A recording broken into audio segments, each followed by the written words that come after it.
and welcome back to Let's Play East, Book 1 and 2. Last time, we made it all the way through the ice park, and now we have reached Burnland, our next vignette on our journey to Solomon Shrine.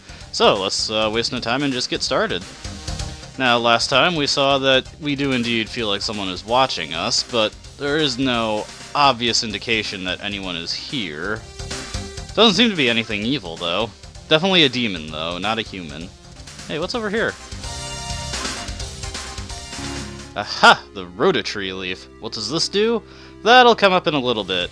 Now, to actually find out this is here, you use the transform power to question some of the monsters, and one of them will tell you that it is here. This is one of the first instances where you can use the transform power to some effect other than just avoiding fighting. However, there are going to be other instances where we will need to use the transform magic that will be coming up that are significantly more mandatory. This is one that we don't necessarily need to do. I could use the transform power to interview some of these monsters, but most of them honestly don't have anything interesting to say. Some of them will say, oh, we're on the lookout for Adol, and we're going to totally kill him when we find him, and you'll be like, haha, I actually am Adol. But other than that, there's not too many instances where the monsters tell you something that's absolutely necessary to proceed.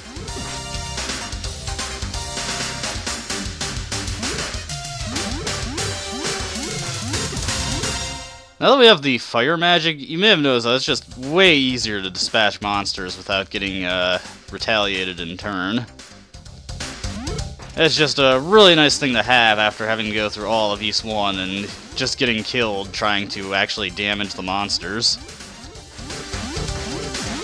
And yes, even though we're in a fire area, none of the monsters here have any kind of resistance to the fire magic. I won't complain. Works out in my benefit. I suppose that would have been something. I don't know if it would be an interesting or good gimmick, but it would have been a gimmick. Yeah, most of the areas, they only really differ in terms of appearance and the music. Generally, there's a lot of similar things that go on throughout the game, you know, get to an area, solve a few puzzles, get through it, next one. But, hey, don't fix what isn't broken, right? Now, what is that over there? Just went and get my health back up, and a strange-looking nut. And this is the second spawn area for Rhoda-tree nuts. If we wanted Rhoda-tree nuts before, we would have to go back to the ruins area, but this village has Rhoda-tree nuts right in them, and now that we have reached this village... oh, okay, there we go. Let's see, now that we've reached this village, we can now return to it with the return magic. What do I have? Ah, the illusion mirror. I was wondering what I was doing. Yeah, better equip the Clarier ring. And just get my fire magic back. Okay. Quays, huh?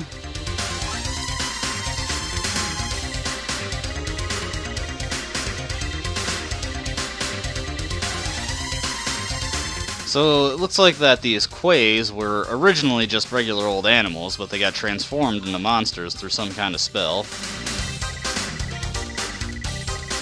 Kudo, huh?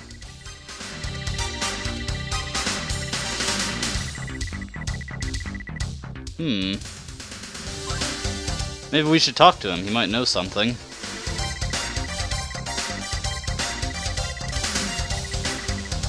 Hey, I know that feeling too.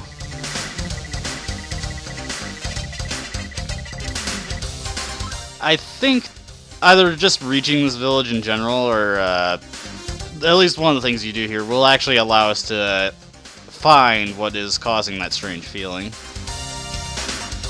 I wish I had that luxury. I don't know why it is, but you've probably noticed that some characters, their text scrolls out slowly, and others it's just on the screen all at once. I don't really know what the difference is between the characters.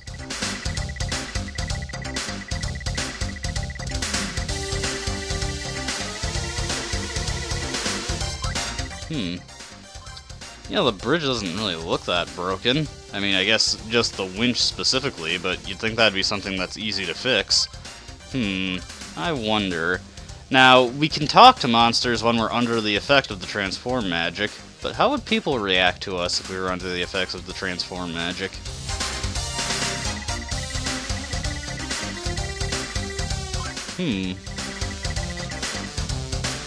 Oh, I think I know what's going on here. Well, have I got some bad news for you. Talk to him. Talk to the man. Okay. Haha. A wonderful little trick.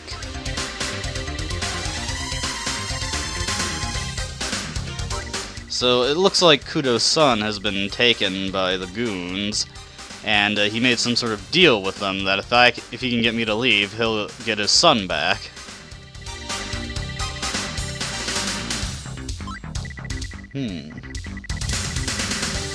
It looks like the monsters are starting to make more sophisticated efforts to deter our quest.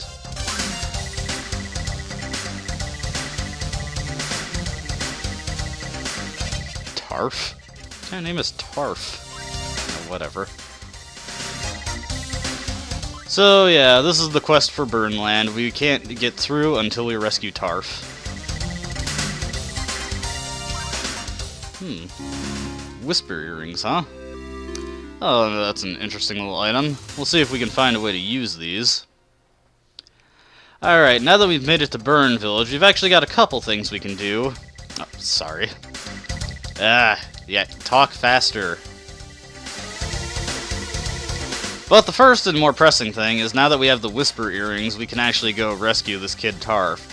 Originally, if we didn't have the Whisper Earrings, we could get to the area, but at that point we'd be kind of lost at what to do, and you do need the Whisper Earrings to progress, even if you have the other proper item to rescue him.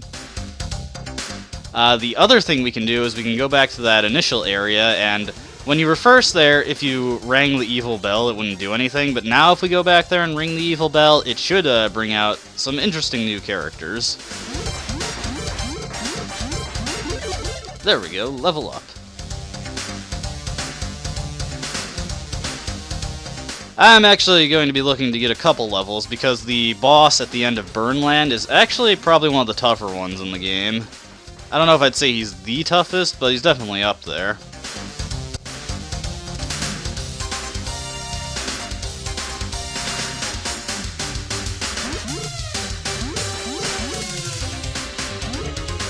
Alright. Burnland can be a little confusing to get through the first time you go through it, especially because the path diverges two ways, and one of the paths that you can take just leads to a hall that possesses nothing but death for you when you first get here. But we do actually have the means to get around that death hall.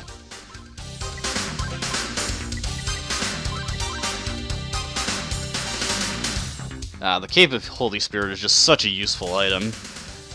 Make no mistake, if I didn't have it, I'd be warping back to Rand's village to buy an herb, warping back to Burn village and just waiting for my health to refill.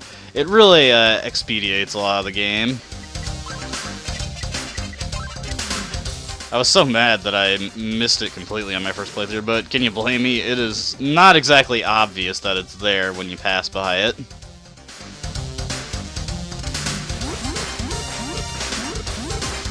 Alright.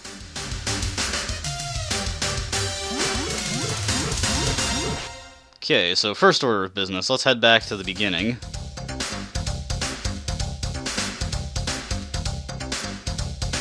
Now, when we get back here, when we walk by the area where originally we'd trigger that text box, it doesn't pop up anymore, so that's basically the only clue you get that something has changed. So, ring the evil bell.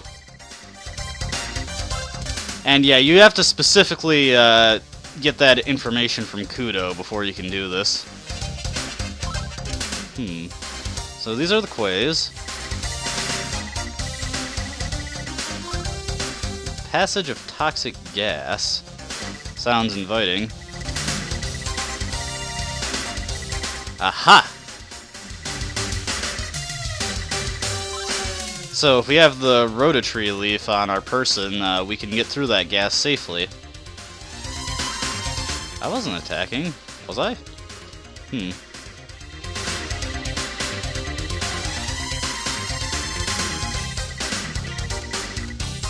Yeah, so if you don't know the Rototree leaf is there, these guys will give you more direct instructions on how to get it, but it's literally right outside the door, so even if you're only half paying attention, most people can probably see it.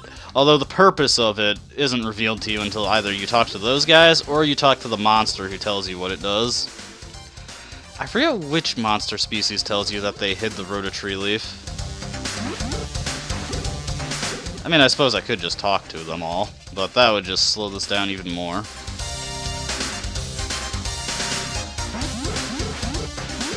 One interesting thing to note about the fire spell is that after a certain point, it will actually get upgraded and the way it works will change. Ooh, dear. Yeah, as you can see, actually, I'm just going to use my herb to speed this up. No sense in letting that rot in my inventory the whole game. But yeah, as you can see, even with all those levels we gained and the best equipment available, the enemies can still mess us up pretty badly. This is one of the reasons why East 2 is significantly harder than East 1. It's just, no matter how far you get in the game, the enemies usually are just slightly a bit ahead of you unless you do a ton of grinding. And I could be doing that, but that's not very interesting to watch, and I'd rather not try to do too much off-screen. The only real reason I did that whole money farming thing is, one, because it was really easy and quick, and two, it's just not fun having to constantly go back to Rand's village whenever I finally have the money to get a new upgrade.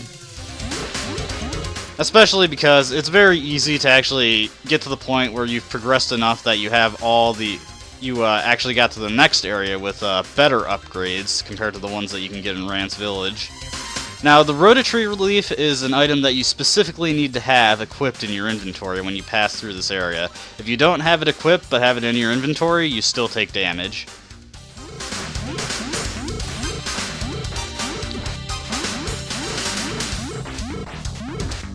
Alright, there we go. Let's take this pathway first. Now, these guys, made of fire, still vulnerable to the fire magic. Hey, whatever works, I guess.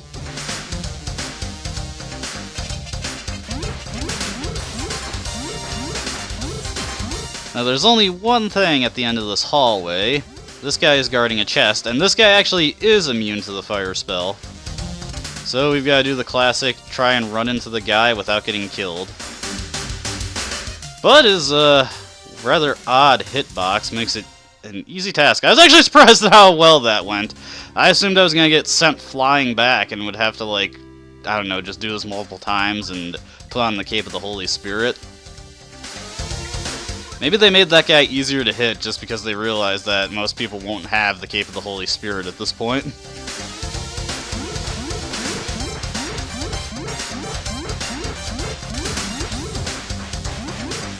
I would assume that a weird thing like that, it was an effort to sell a strategy guide, but I don't think this game ever got one. At least not in America. Actually, are strategy guides something that they do in Japan? I know rental stores are actually illegal in Japan, which is kind of funny, because that was a big part of my life growing up, is going to Blockbuster to pick up stuff.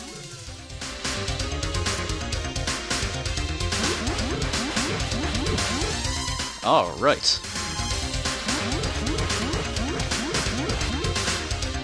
We're actually getting pretty good experience from this, but as you can see, the correlation between money and experience is pretty lopsided in this game. Our experience is going up at a good rate, our money is not. After going through the entirety of Ice Park and about half of Burnland, I only have just enough to buy the large shield now, and that was with a 2,000 gold buffer that I started with.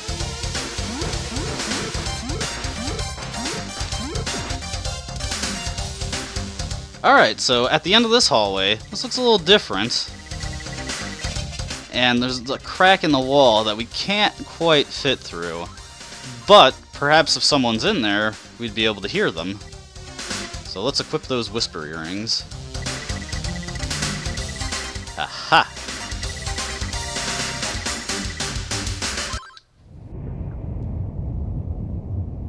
Is someone out there? My name is Tarf. I am the son of the bridge guard. I truly hope that you can save me. but I'm afraid this rock is very solid and will be most difficult to break.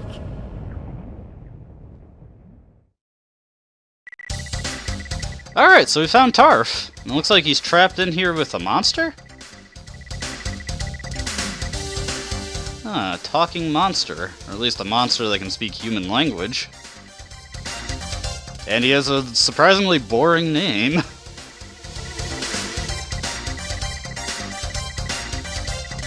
Blue orb, huh? Well, it's a good thing we grabbed that before we got here.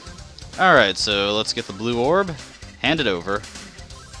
I said hand it over.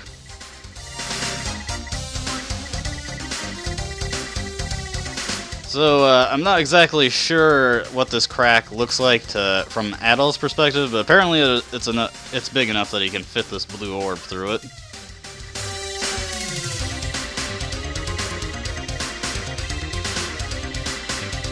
Huh. Don't know if it's some kind of powerful artifact or if it's just some kind of key, but whatever, it got him out. Alright. As you've noticed, the experience we get rewarded for completing quests isn't quite as much as it was in East 1, but there are a couple points where I'm going to be taking advantage of predetermined EXP gains. The big thing about those EXP gains that you get for story progress or defeating bosses, those are unaffected by your level, so with some trickery you can actually level up past the point where it would otherwise be very difficult to do so. But now that we've rescued Tarf, and as you can see, we can just warp right back to Burn Village and expedite that walk quite a bit. You must be the warrior who brought the orb. Soon after, the demon held me above his head and crossed through the lava. Then he brought me to the entrance of the village. Oh yes, I almost forgot to tell you. When I was locked up, there was a strange message written on the wall. I couldn't actually read it, but I think it was written by the demon key.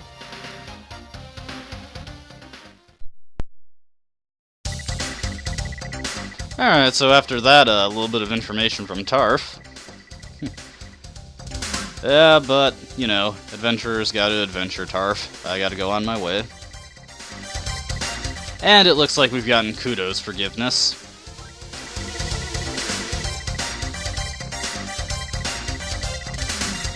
But you were lying.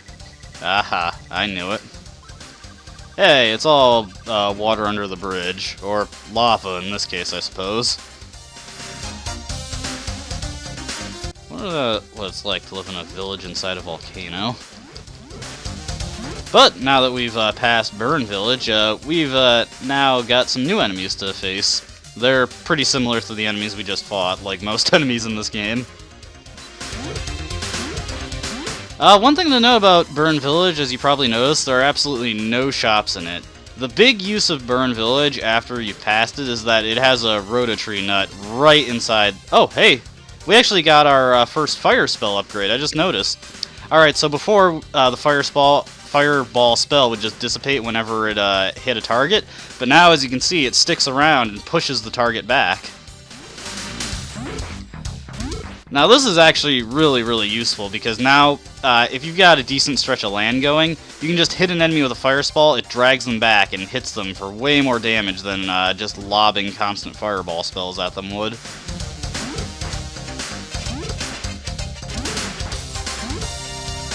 It can be a little tricky. You may have also noticed that it's a little bit bigger now, so it can be easier to hit some things with it. Let's see. I think I'll get one more level up, and then we'll go to the boss. Let's just find out where the boss door is. I'm going the wrong way, like usual. But yeah, new fireball spell upgrade, very useful. Huh. I actually never noticed that it was powered up from this point. I thought it powered up when you got to Solomon Shrine, which we're actually closing in on. We're going to be going to one more town and then Solomon Shrine, and like the Tower of Dharm, the shrine is going to take up about a good third of the game.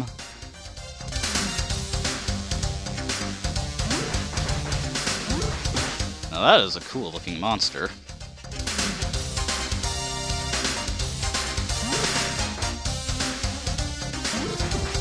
But yeah, the boss coming up, he's pretty tough. He's got Like most of the bosses in this game, he can only be hit at specific parts, but his is a bit trickier than most.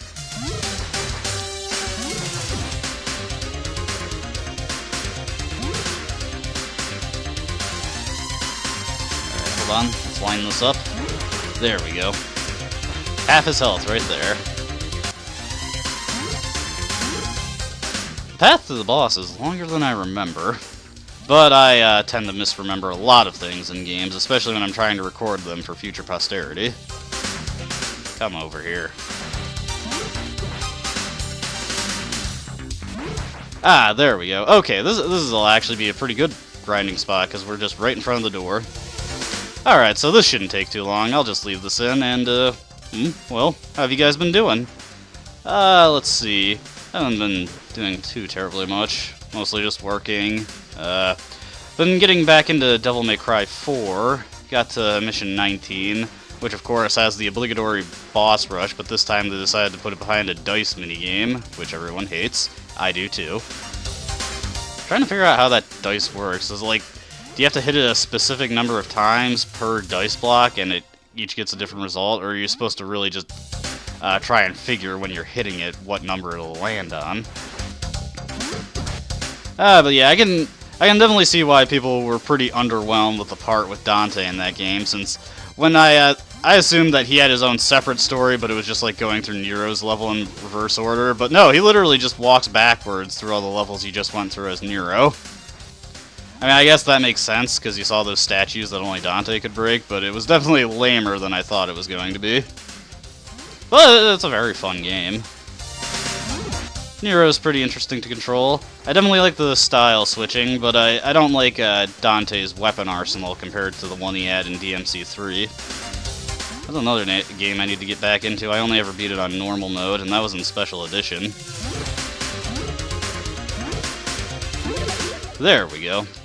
Now that I'm done rambling about Devil May Cry, we can use our Cape of the Holy Spirit to restore some health.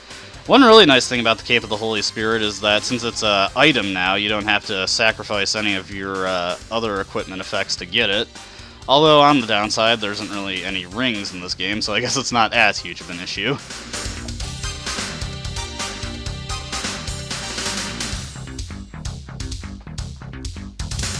You can definitely imagine how annoying this would be if we didn't have the Cape of the Holy Spirit, because if I wanted to heal up, gotta warp back to a village. Alright, everything's all set on our equipment. Alright, let's go on in. I said, let's go on in. And here comes the boss, who I think honestly has a pretty cool design, especially for this game's rather not particularly impressive graphics. Now, we can't hurt him as he is right now, but he launches out his tongue, which follows us around, and when it goes back into him, it's at that point that we can launch a fireball into his mouth and hurt him, but as you can see, I failed miserably there. You can also launch it as it's opening up and letting the thing out, but your positioning has to be pretty good for that. And yeah, it's definitely a good idea I got that level up, because if I hadn't, I would be hurting him, but it would be for very pathetic amounts of damage. Okay, there we go. So yeah, it looks like generally you can get in about 2 hits, maybe 3 if you're quick. And getting shots in when the mouth is opening to let it out, that's really, really tricky, because your positioning has to be, like, right. You have to basically right there as he opens it so you can get away before it hits you. Yeah, like that. Oh, geez. Oh, man. That is definitely not something I wanted to happen. Got him some good damage there. I think that was actually 4 hits. That is something that very rarely happens. Oh. Ahaha. Wouldn't be a video if I didn't die on a boss, I guess.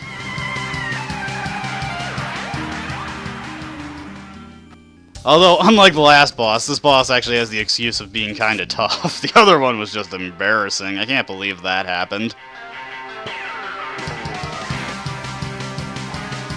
And is he gonna open?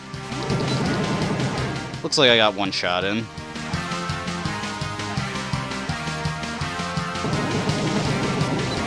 Alright, so that's a good spot to stand. Let's let him come down a bit, or maybe not. Yeah, the way this guy moves is a little weird. It's not exactly easy to predict how he's gonna move. Also, sometimes the fireball spell just acts really weird and it doesn't want to go off.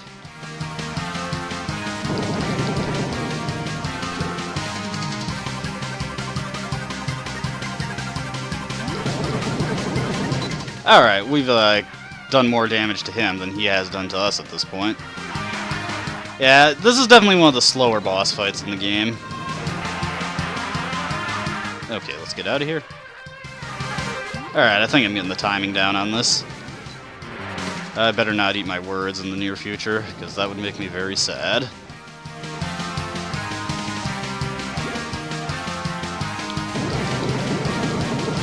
Okay, okay. Just a little bit more and we should have him. Oh, come on. Let it out. Dragon install for me, would you? Okay, there we go. Ah. Let's see if I can get a shot in when he opens, and then I can get another one in when he closes. That should be good. There we go. Okay, just need to get one more shot in.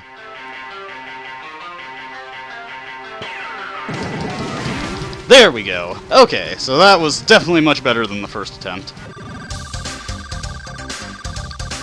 And yeah, that's Burnland. So, like Ice Park, not a particularly difficult area if you know what to do, but can take a little bit of time on your first playthrough. See, that was about 30,000 experience. 30,000? 3,000. I wish that was 30,000 experience. But let's head on out. What is our next locale after Burnland? Another ice area, but this one's actually a town. Yeah, we didn't get a town for Ice Park, so I guess this is just making up for lost locations.